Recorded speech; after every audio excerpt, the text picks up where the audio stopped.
สวัสดีค่ะวันนี้พี่เอพามาชมที่ดินใกล้ทะเลเพียง500เมตรตรงนี้นะคะเป็นถนนเลี่ยงเมืองค่ะไปพระราม2แล้วก็ใกล้ตัวเมืองชะอำเพียง5นาทีนะคะพี่เอจะพาเข้าไปดูในซอยนี้เลยค่ะเข้าไปติดถนนลาดยางนะคะหน้าฟ้าง150เมตรมี300ตารางวานะคะเหมาะกับการทำบ้านพูลวิลล่าหรือบ้านพักตากอากาศค่ะ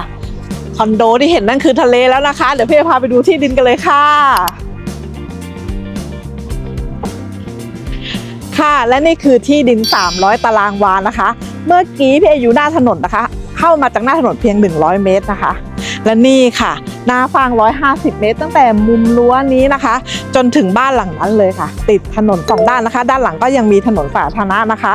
ที่ดินตรงนี้นะคะแบ่งเป็นแปลงละ100ตารางวานะคะ3แปลงแต่พี่เอขายเหมานะคะขายเหมา300ตารางวาเลยค่ะใครอยากทำบ้านพูลวิลล่าใครอยากทำ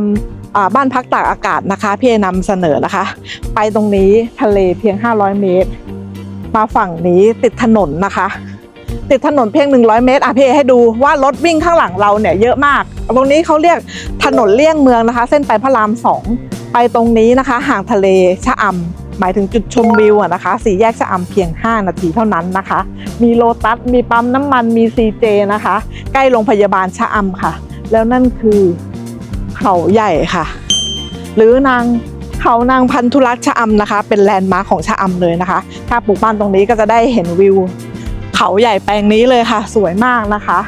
แปลงนี้นะคะพี่เอฝากด้วยนำเสนอเลยอยากได้